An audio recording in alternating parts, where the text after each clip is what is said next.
About tips on planning a big road trip or doing forward driving if you're into that as well, and we'll get to that later on in the video. So without further ado, we are going to start off with tip number 1, and that is to do your research. Once you do your research and pick your destination, it'll help you know where you want to go and plan your route journey, and if you want to plan checkpoints along the way or get to your main destination. Okay, and the next tip is the cost. For example, do you want, what is the cost of the trip? Do you have a set budget or a flexible budget? Do you know, if it's a set budget, are you only spending on a certain amount, which is a bit restrictive? Or do you have a flexible budget and you want to do a bit more stuff along the way? The next tip is decide how long you're going to be there for a certain time, or do you need to be there for a certain time period.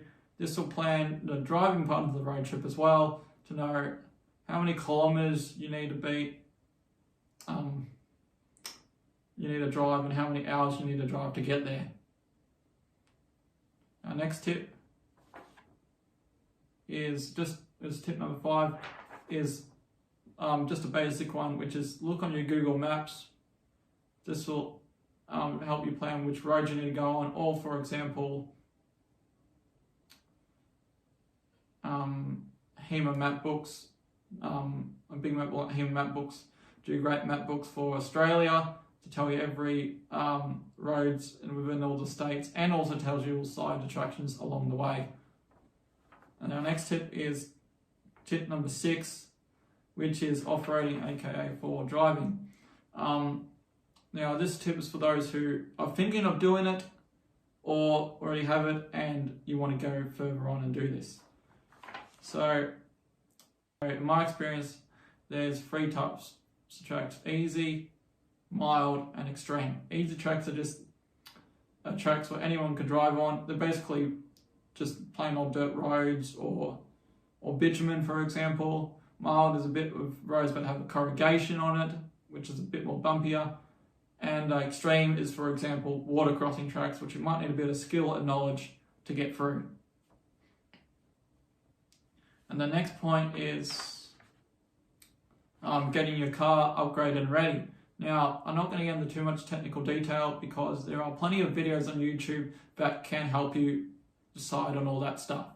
But I will just give you a few points of things that I have in my car for experience. For example, you might want to get a long-range fuel tank, which helps you travel along the way, and it can take you a long way and save some petrol costs as well, because then you don't have to fill it up each time. Next one is stiff lockers. That would also help your boot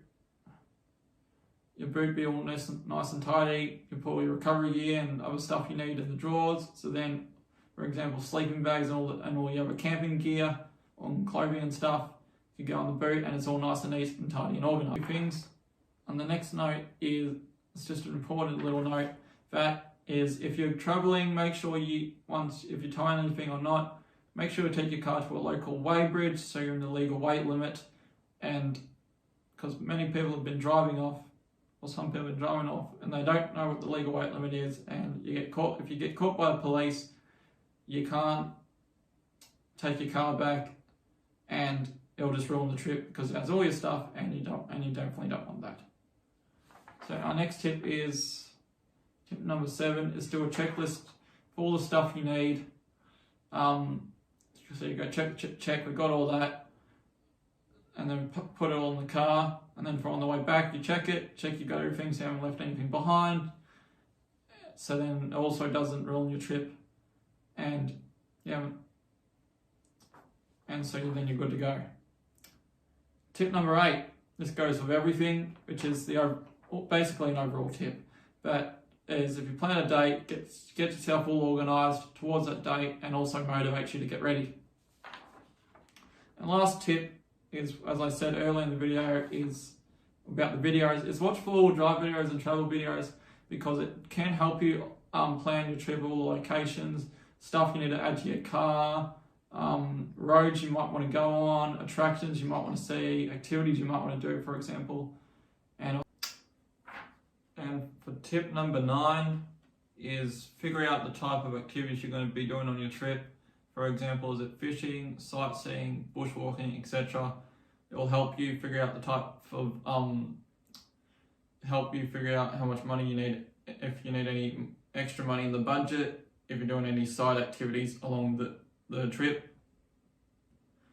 So then that way you're not stressed out on the budget, and just in case you want to do anything along the way, you can.